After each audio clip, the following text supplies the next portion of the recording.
Ladies and gentlemen, if I could ask you please to take your seats.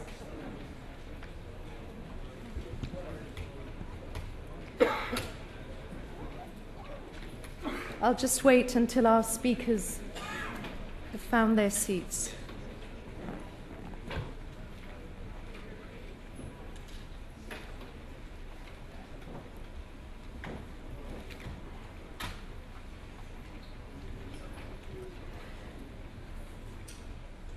Ladies and gentlemen, honored guests, welcome to the Kurdistan region Gateway to Iraq Trade and Investment Conference. I would like to welcome each and every one of you very warmly and to wish you a productive and very interesting conference.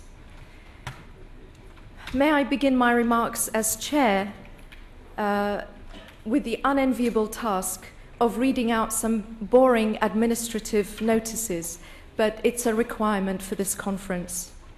First of all, I'd like to just confirm that we have an interpreting service in English, Arabic, and Kurdish. English is on channel 1, Arabic 2, and Kurdish 3. Here I find myself in the middle of a tug of war. On the one hand, the interpreters have asked that our speakers speak slowly. On the other hand, our moderators have asked that our speakers speak quickly. But I will leave that to our talented panel of speakers to decide. I would also like to just remind you to please switch off or turn to silent your mobile phones. I just heard one. I would also like to remind you that you all need to wear your badges in and around the conference for security reasons. So please do wear your badges at all times because you will be challenged if you try to enter without them. Finally, I'd just like to remind you that our timetable has changed a little today. We printed out fresh timetables that were outside at the registration desk. We have good speakers, the same speakers, but the timing has changed due to some official engagements that some of our officials had. Now that the public announcements are over, I'd like once again to express my great pleasure to see so many of you here today. When we first planned this conference many months ago, we had expectations of about 200 delegates. Well, as you can see, the number exceeds that. I'm pleased to say that, in fact, we have more than 550 delegates registered and more than 60 journalists. I think you'll agree this illustrates the level of interest in the Kurdistan region and Iraq as a whole. This level of interest is not just among the British community, it's also among the international business community. There is an increasing recognition of Kurdistan's potential as Iraq's economic engine, of Kurdistan as a place that is open and friendly to foreign guests and visitors, a place that is rich with natural resources and sits at the strategic crossroads that once formed part of the Silk Road and today link with Europe. Over the next 2 days, we will hear more about this from a distinguished lineup of guests. We are honored to have His Excellency Prime Minister Barham Saleh joining us today, as well as His Excellency Fawzi Hariri, Iraq's Minister for Industry and Minerals, His Excellency Sami Al-Araji from the Iraqi National Investment Commission, and Baroness Wilcox, who is a Minister in the Department for Business, Innovation and Skills. I'm delighted to welcome several key ministers and senior officials from the Kurdistan Regional Government. Mr. Sanjari, the Interior Minister, Mr. Muharram, the head of the Investment Board, Dr. Aladdin, Minister for Higher Education, Minister Bakr, the head of Foreign Relations, Mr. Suleiman, the Minister for Agriculture and Water Resources, and last but by no means least, Dr. Haurami, the Minister for Natural Resources. We're also joined by a large business delegation from Kurdistan as well as other parts of Iraq. And I would be surprised if there isn't one corner of Iraq that isn't represented here today.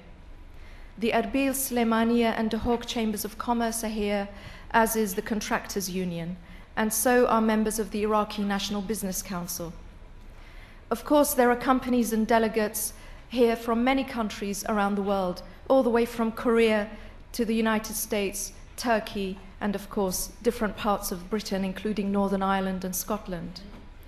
We're delighted to have so many embassies represented here today as well. I hope that you will agree that the gathering of so many of you together presents an excellent opportunity for discussion, debate, and exchange of information that, despite today's technological advances, is still better done face to face. Before we begin the conference in earnest, I would like to thank certain people and organizations that have helped to make this conference a success, or have helped to make it happen. Let's see if it's a success. I would like to thank the British Foreign and Commonwealth Office and UKTI for their support. Foreign Secretary William Hague has sent a warm message of welcome to Prime Minister Saleh and wishes the conference well. A message that I'm sure he will deliver in person when he meets our Prime Minister tomorrow. We have also received messages of encouragement from many other officials and embassies. I would just like to let you know that UKTI, who we have thanked, is planning to visit Kurdistan in October and to lead a delegation of business people to the Erbil International Trade Fair.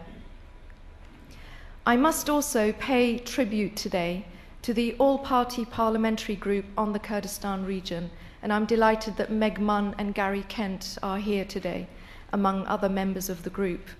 This parliamentary group has been advocating for Kurdistan and Iraq very strongly, and I believe it's thanks to their efforts that we have been able to secure the UKTI trade mission to Kurdistan this year. Members of the parliamentary group have also been advocates on the issue of visas for Iraqi business people, so thank you very much. Another organization I should thank is the Middle East Association, which has been very proactive in promoting Kurdistan as a place for business, and they've been very supportive in this conference.